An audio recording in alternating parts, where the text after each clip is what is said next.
Hello, loves. Welcome back to the Unshakable Soul podcast. This is your space to unravel the magic and mysteries of our divine human experience. And today I have for you a monologue, episode 59, and it's all about healing our inner perfectionist so that we can experience more of our authentic self. So it's going to be juicy. It's going to be deep. If you know how I roll, I like to go deep. And hopefully insightful, and you could pick and choose what resonates with you and roll with it. So the way I structure these conversations is usually I just open up with the theme itself, get into perhaps areas where we can shine a light of awareness on, okay, where does that actually come from? For this example, the perfectionist. And I always end with a couple tools that we can use, should we feel called to it, to deepen our exploration of self and to integrate everything that is coming through in this transmission into our daily life. Okay? So let us begin. So when I was writing about this subject and having my little outline here for our conversation, I came across Brené Brown. I really love her work. And she has a great definition of perfectionism. And I want to read it to you. Perfectionism is a self-destructive and addictive belief system that fuels the primary thought.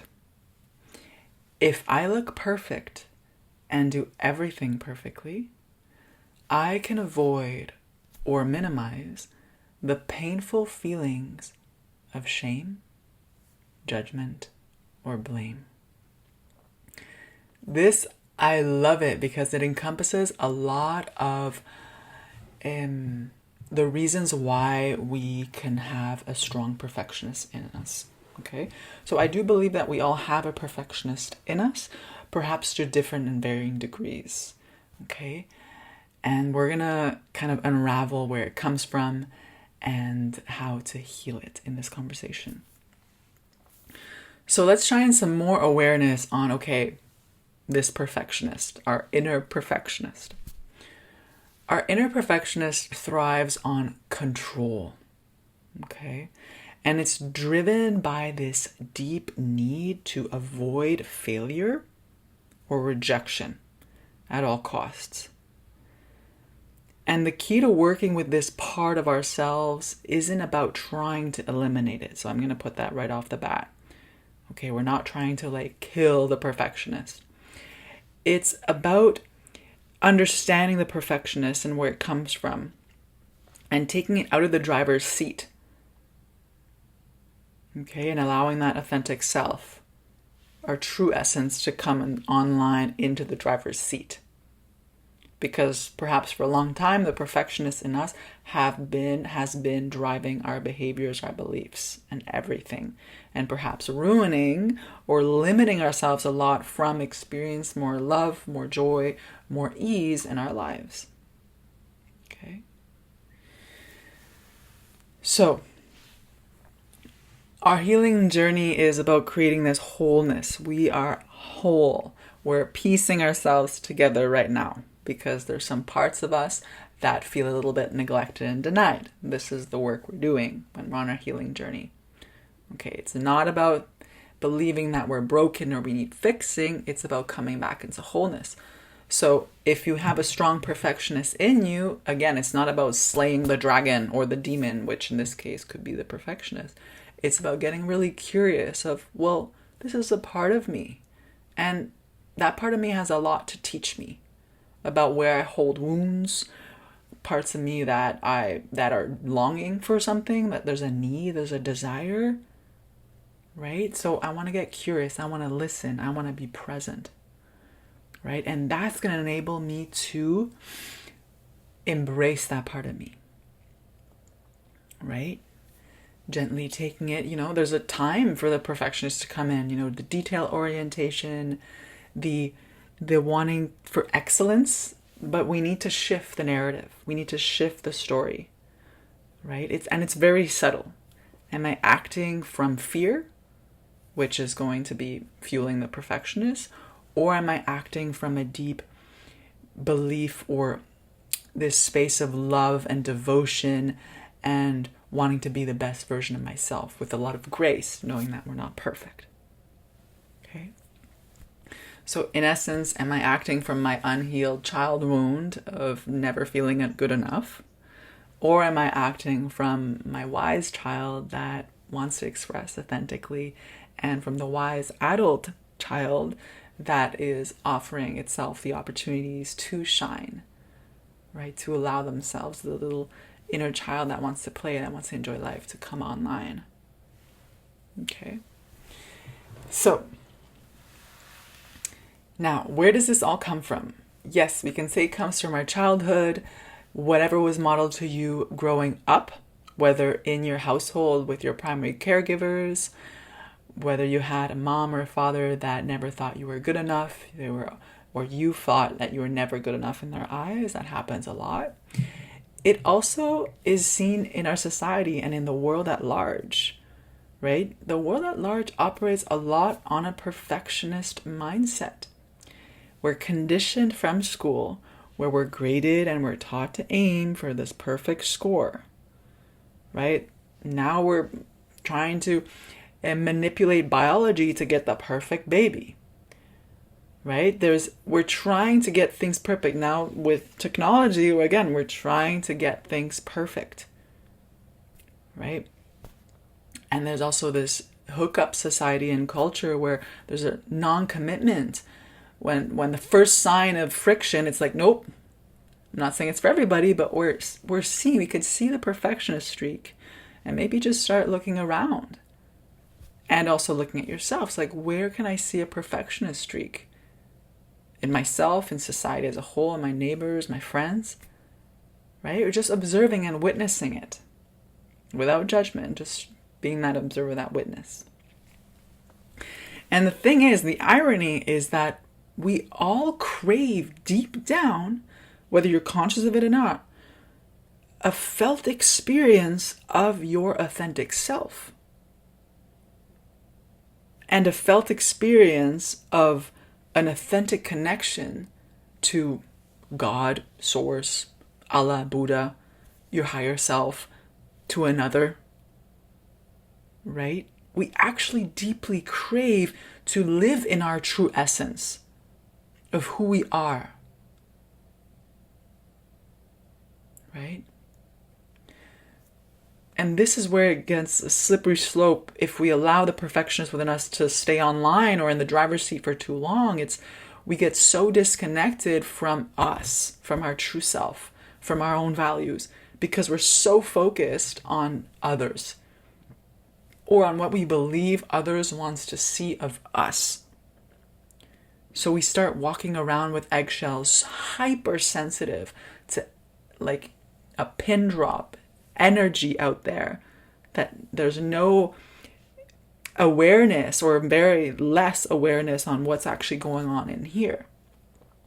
And our healing journey, if we're on an empowered and embodied awakening journey, it's all about bringing the energy back here, because this is where all the answers lie. This is where you are guided internally in what actions you need to make, because you have your intuition that's coming from here, right? So there has to be a discernment that happens. There has to be boundaries that are put into place when we're on our path of healing and transformation.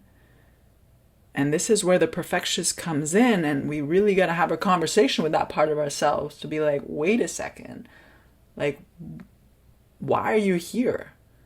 Like, what is it that you're here to show me?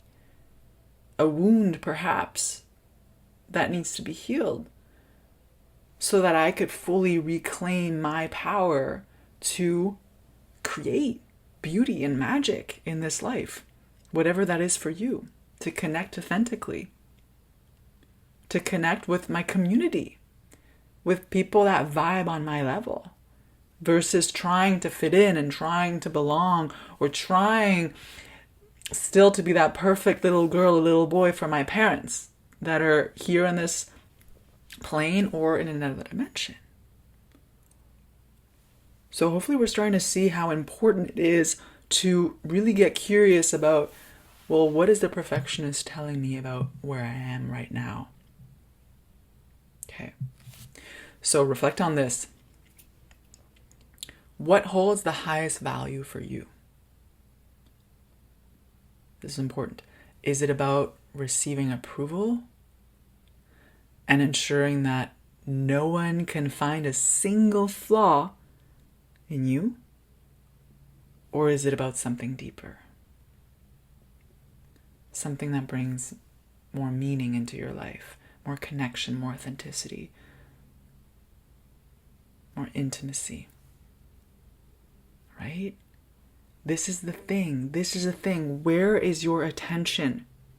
This is why it's like limiting beliefs. We talk a lot about our thoughts, which is very subtle. And then it comes and translates into the nervous system, the body reaction, the triggers we get from the external environment, whether conscious or not conscious, which makes us act in a way that's authentic and aligned, or in a way such as the people pleaser, the inner perfectionist, and there are many more, right? That is basically a fear-based response. Okay?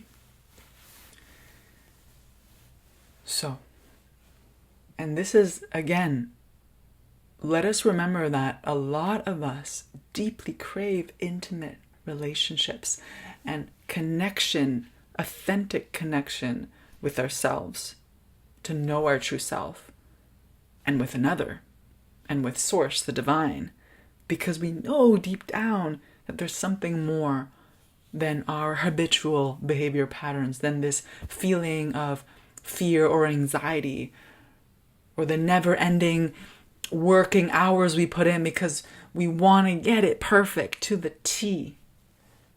But we feel depleted and we know it's never enough. The perfect grade we're looking for. And it goes on after schooling. So it's not only, I mentioned about the society already putting us into the system that's valuing perfectionism actually, long after you're done school, right? School goes from your high school, your four-walled and a door school, to a school of life, when you realize, holy shit, in my relationships, how am I still trying to get the perfect grade? And this is what we need to understand. We are never going to be perfect in the eyes of anybody, because it's a complete illusion. So much of our energy is wasted in that, right? There has to be a moment when we realize that we are innately flawed and it's beautiful.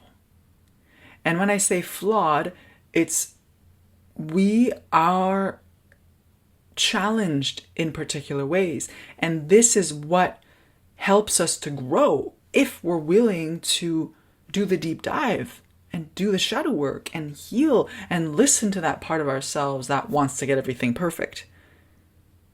Right? This is part of your soul journey here on earth. It's to perhaps heal this wound that you have instead of allowing it to wreak havoc on all the relationships you have and on the deep desire that you have to connect authentically and to express yourself authentically into the world. Okay? And a lot of the times it's very hard to embrace that perfectionist part of yourself without allowing it to completely control your life and rule your life. It's saying, yes, like there's a moment when they come online to help you in whatever you're creating, right? But there's also a moment when it can be on the back burner and to allow another part of self to come online. Right? So we're constantly kind of juggling all these parts of ourselves. And it's bringing us into this cohesion, to this wholeness. When we realize we're not just this one thing and there's nothing perfect to strive for. Like we are innately perfect and flawed. Can they coexist? Can we accept that we have limitations? And can we also focus on our strengths and our gifts? versus on everything that we deem to see wrong with ourselves, which inevitably is going to be projected onto others, further wreaking havoc on your relationships.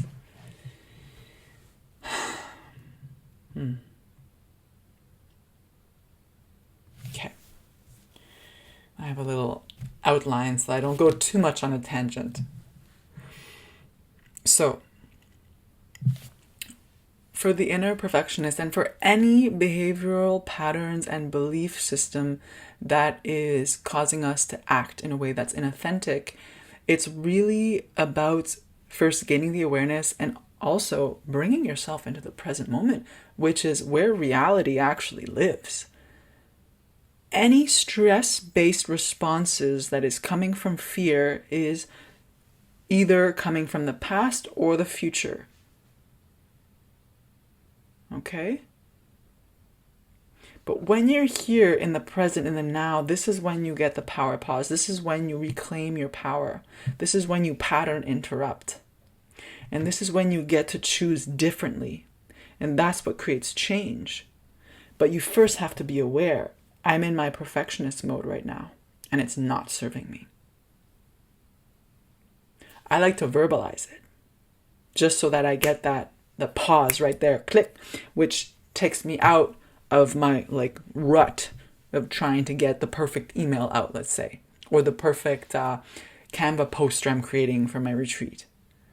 It's like I know it, and I kind of laugh at myself. I kind of humor with myself, with my ego, being like, "Oh, you're back.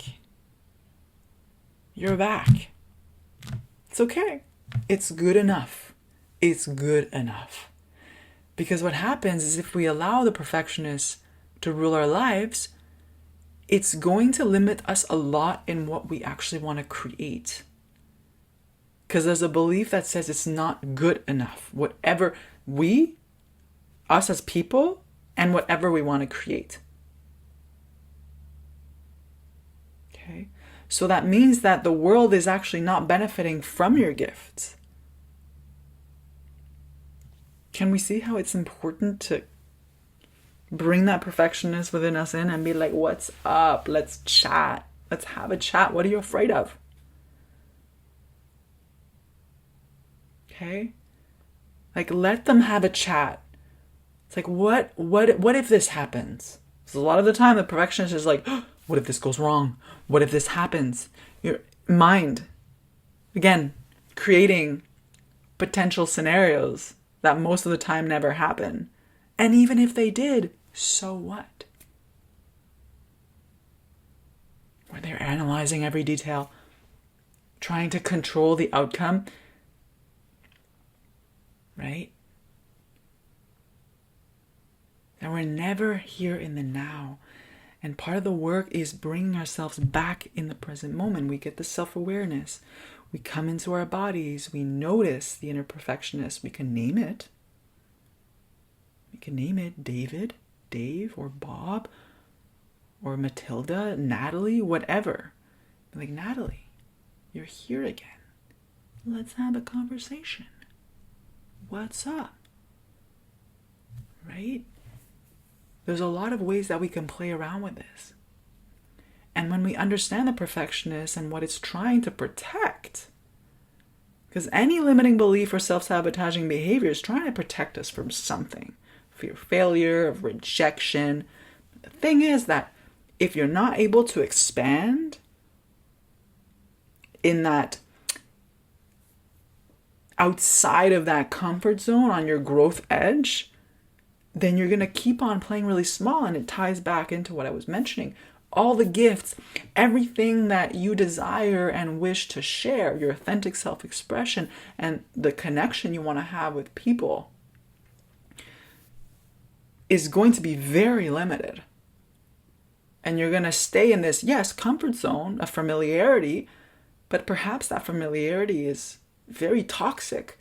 And that breeds within you perhaps resentment or a deep void, a sense of there's something missing in my life. I'm very unfulfilled in what I'm doing and in who I am. There's more in me to share, but you're hitting a wall because perhaps of this inner perfectionist.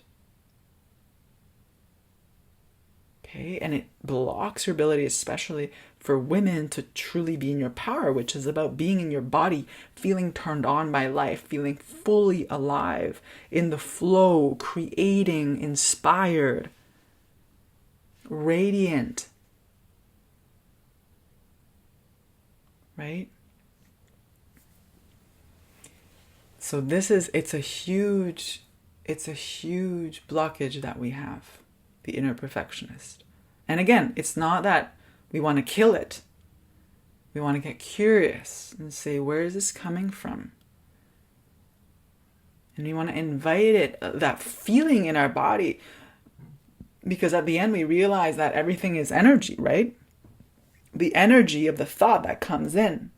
Oh shit, I missed this, I missed that. Oh, what if that happens? And I'm all the way over there in the future. We see that thought vibrating. That's causing us a sensation in our body. And we feel it. So we want to be able to hold ourselves through that. That's also getting intimate with the inner perfectionist and allowing it to move through our body. Or else it will literally create havoc in ourselves and in our relationships. It will lead us to burnout. It will lead us to resentment. It will lead us to frustration because you never think you're good enough, or you never get it right. In the eyes of whom, I ask? Your mom? I know for me it was that. Who are you afraid to disappoint? The two biggest wounds that lie at the root of perfectionism: a fear of failure and a fear of being rejected. Which makes a lot of sense because a lot of us want to belong. We want to be accepted and approved of. The thing is that we're creating a story here that says, I will only be approved of and accepted into this clan, the tribe, the community, if I get a 10 out of 10, get the best grades, look a certain way, have the perfect body. Like, we try to be so perfect, right? And that fuels comparison, which is no bueno for anybody, because nobody is the same. Everybody has their challenges, their flaws. Everybody also has their gifts. So instead of looking out there, can we start accepting and validating our own selves, acknowledging I'm not perfect, but I have a lot to share this world, and I'm going to choose to focus on that. And I'm going to keep my limitations in check, right? I'm going to acknowledge, like, this is not the perfect Canva poster I've created, but that's okay. It's not going to limit me from posting it to the world or online. Right? This podcast episode is not perfect. There's millions of other people that do better podcasts, but then it questions like, well, what is better? You have your own definition of what perfect is, or what success is, or what living an authentic life is. Start getting really curious and clear of what that definition is. Lean into, well, if your perfectionist has been living your life or leading a lot of your life for a while, and now you're like, stop is stop. Like, now is the time I pattern interrupt. Well, what would it feel like and look like if I led my life the opposite of perfectionism? Is it authentic? Is it self-love? Like, what are the words that come to mind? And start getting really curious and going deep in that. Paint picture. Visualize. Write down words.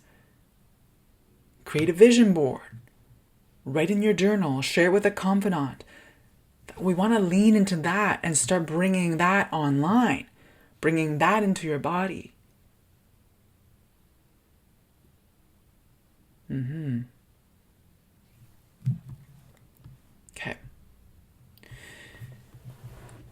So I want to share a little bit more of why we have the perfectionist, and to really get a sense of, okay, they're here for a reason. And then I'll get into the practice, which I already dabbled in a little bit about, but I want to give it to you a little bit more in a structured format, if at all possible. I'm not perfect in this, but it's all good. So, the perfectionist in you, in me, because I have it too, is protecting the smaller part of you and me from feeling not good enough.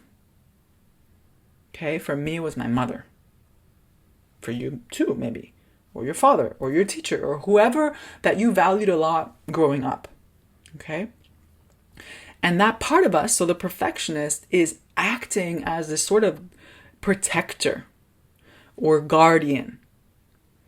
Whether it's, anger masking vulnerability, or perfectionist shielding us from feeling like a failure.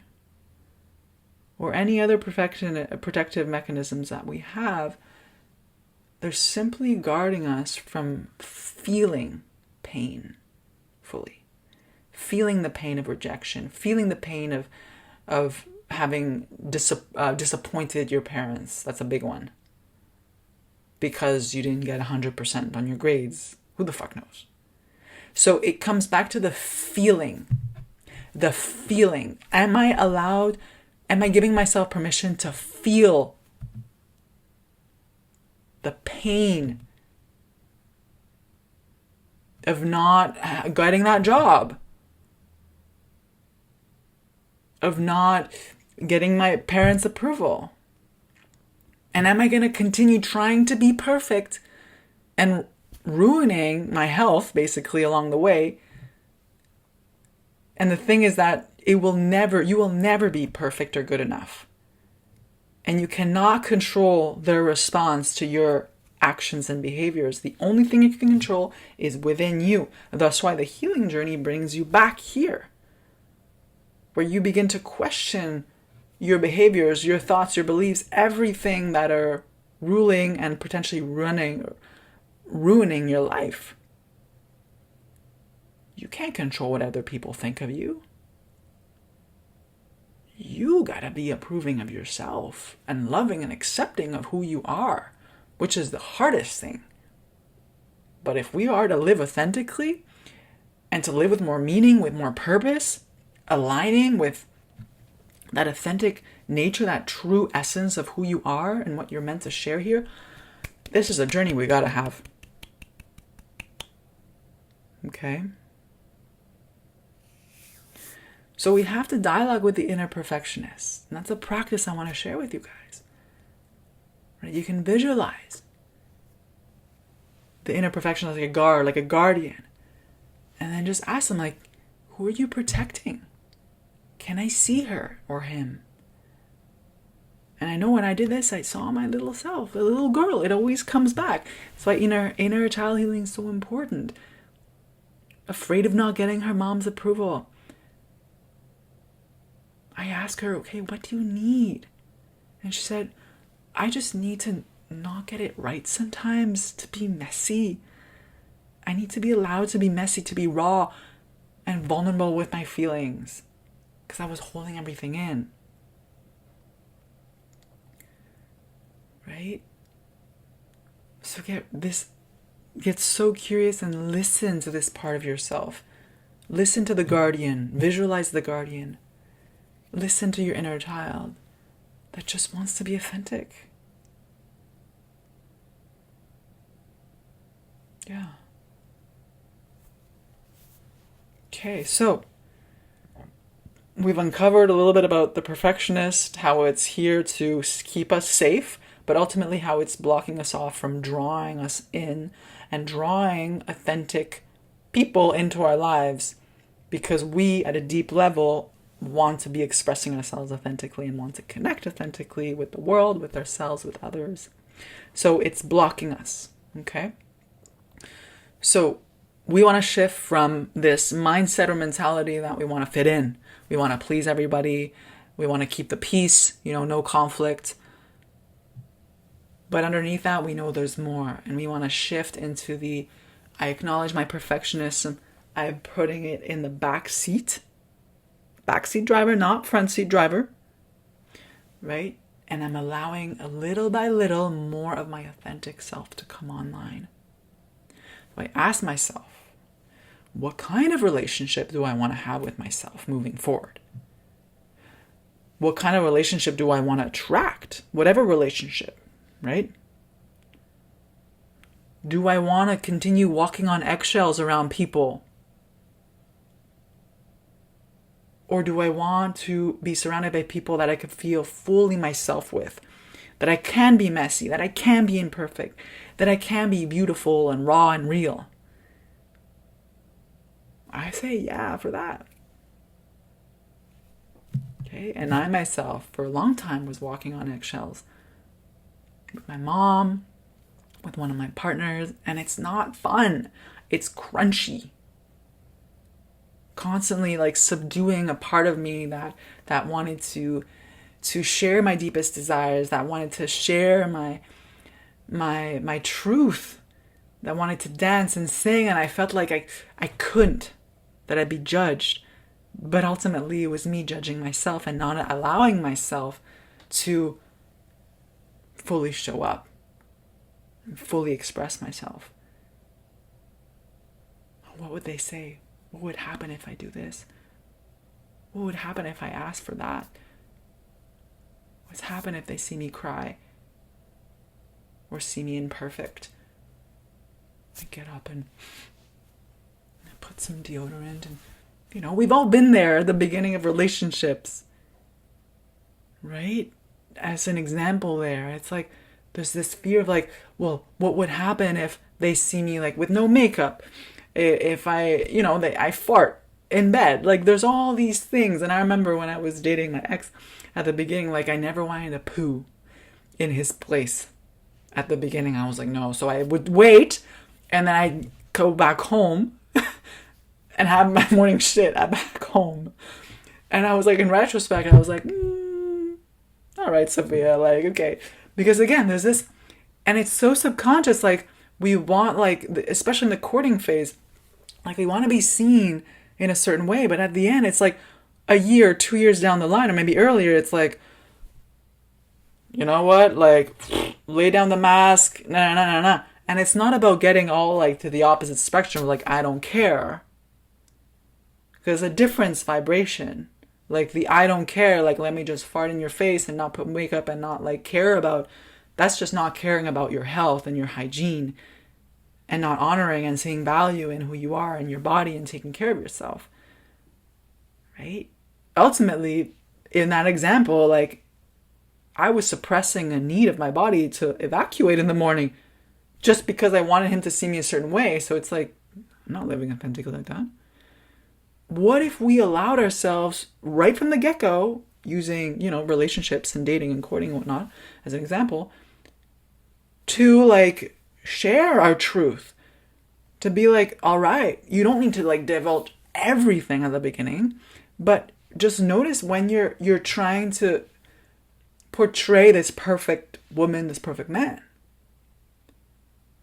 and like calling bullshit on yourself with a lot of compassion and love, being like, oh, right? Okay. So it's giving yourself permission to be vulnerable, to be real, to be like, I don't know. Right? Like, this is not going to be perfect, but I'm willing to learn along the way. I'm willing to progress and deepen my understanding of myself. Self-knowledge is the most powerful thing you can have. Okay. Okay. I think we're ready for the practice. Okay. So, these are a couple steps that we can do that will help to get more acquainted with our inner perfectionist. So number one is to name it, to first be aware of it and to name it. Because that already is helping us disassociate from the part of us that is ruining our lives, perhaps. So name it. Maybe it's Matilda. Maybe it's George. If you're a visual person, you can visualize it. You can be like, oh, Matilda's coming back online. So becoming aware of when it's creeping in. Okay, get curious about who she or he is? What are they protecting you from? And important here to offer thanks for this part of you that wants to keep you safe. Remember, any coping mechanism is trying to keep you safe. So we want to acknowledge its presence. Thank you. I see you. And I thank you for trying to protect me. And it's okay now. I got me. I'm safe here to be here with me. Okay. Number 2 is to validate how you're feeling. Okay. So acknowledge your own truth. And it's not about sharing it with somebody else. It's about sharing it with you. That self-honesty piece. So, for example, like the truth is, ... I'm afraid of being hurt. Afraid of being rejected. Of feeling unworthy. Of losing love. Right? And it's fair enough I feel this way. So notice, when does the perfectionist come in within you? In which situations? With which people? What are the triggers that bring it out? Really important. And then validate the feeling, being like, okay, like the truth is here. Like I feel as though I'll be rejected if I'm not perfect in this way. I'll feel as I'm not valued if I don't have this perfect retreat or poster that I'm creating or email. Whatever. And number 3 is self-inquiry. Coming back to, well, where am I sourcing my validation from? Is it from out there? From outside of me, or is it from within me? Follow-up question is, what am I trying to prove and to whom? And sitting with that.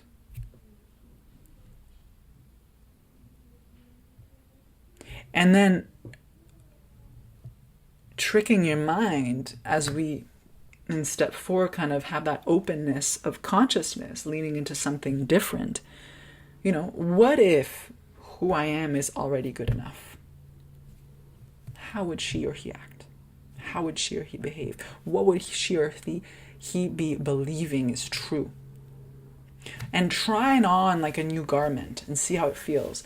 So physically, you can actually do this. So if you're doing these step by step, at this point, you can like literally change your shirt into another shirt and see, well, how does this feel? And have fun with it. Number 5 here is body connection. Okay, so we're working a lot on the nervous system. We're working within our bodies to create lasting change. And working with the body is the hardest one because it's the densest of the energy. Okay?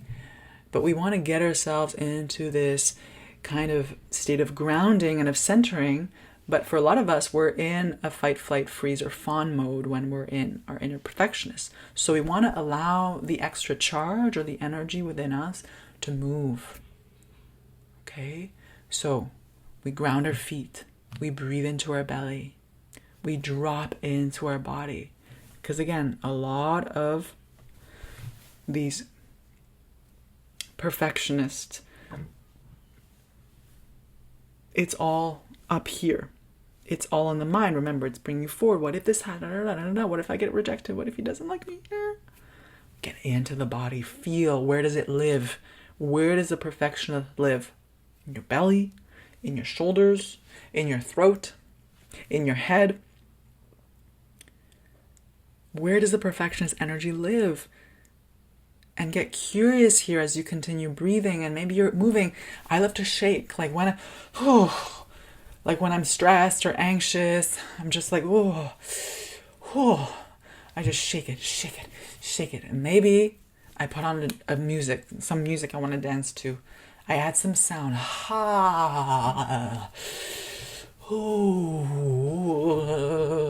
Keeping my feet on the ground. Keeping my feet discharge. Okay, and get curious. Once you feel complete with your body activation, let's say, come into a grounded state, either standing, feet on the ground, or seated. And just notice if the energy has shifted. Continue breathing in and out of your feet. In through the nose, out through your mouth. Just feeling that energy go down, down, down into the earth. Releasing with it the perfectionist. And on the inhale, bring in trust and confidence to replace it. Okay. So, number 6 is taking conscious action. So this is when we're moving beyond the perfectionism. We're moving through the perfectionism. So for example, I'm going to express how I feel. I'm going to send that email anyways, or share the post, even if it's not perfect. I'm going to book the trip, even if I don't have all the details yet. Right? So start small with the perfectionist. Like, it doesn't need to be like, yeah, no, I'm going to move to another country. Like, it can be that. But for a lot of the times, it's something smaller. Maybe it's setting a boundary. What is going to move you through the perfectionism? An act that's going to get you just outside of that comfort zone. It doesn't need to blow through the doors and re-traumatize you. Like, you feel where your edge is and play on that edge. But this is the most important. This is when you are actually going to be creating new patterns in your mind and your bodies when you actually take action aligned with your truth. Mm-hmm. And the last piece here, piece number 7 I added, is to celebrate. Celebrate every time you're moving through an inner blockage. And for this case, it's the inner perfectionist. Okay? So important. Do it every single day if you feel called to it. Celebrate how far you're coming on your journey. Take a walk outside. So let's say you've gone through all the steps, and let's say you've sent the email anyways. That was your little action that you did. Hug yourself, dance, smile, put on some music, cook yourself a nourishing meal. Write words of love and post them where you see them. Right? Actually verbalize it, like, I'm so proud of you. Like, give yourself some love verbally and physically.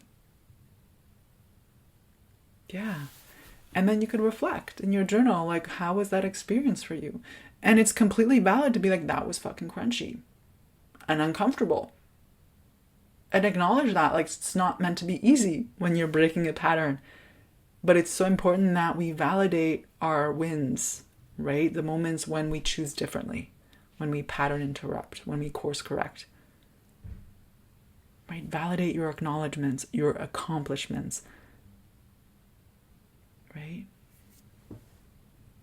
And a beautiful practice also is in your journal, just gratitude. Being thankful for this opportunity to learn more about yourself, to learn more about how you relate to yourself, how you relate to the world, and to just be grateful with life. I'm grateful for anything. Right? Gratitude is always a practice on our healing journey that's very powerful and often overlooked, but can work miracles. Okay. Whew. All right. I feel complete. A lot was transmitted today. Take a moment here to, if you've been listening to this, maybe go for a walk, let things sink in. Again, take what you want and leave the rest behind. That's completely fine. If you love this episode, I would love it if you shared it with any of your friends, your colleagues, your family members that you believe would benefit from this conversation as well. And if you're interested in staying in my space, then hit subscribe because I publish new episodes weekly. And I also have a newsletter, and I'm excited because I'm going to be launching my first retreat actually this week. So the week of May 19th, I'm going to be launching my first retreat. It's a weekend retreat in Ottawa, Canada, and it's called Sacred Cycles. It's a women's retreat specifically. So here we're going to dive deeper into the cycles of our own inner cycles, our own seasons, our menstruation, and we're going to see the moon cycle also as being a big factor and influence in our lives, the cycles of the seasons that we see in nature. There's going to be sisterhood. It's going to be beautiful, And we're also going to be incorporating some Ayurvedic self-care practices to support any transition in life that we're going through. And since it's in autumn, which is going to be, it's the 19th to the 21st of September, there'll also be an autumn equinox ceremony. So honoring the equal balance of day and night and everything that means on our spiritual journey. Okay? So if you want to stay in the know in any other of my offerings, then I'll invite you into my newsletter. And this is where you'll be knowing all my programs coming up, online, in-person retreats.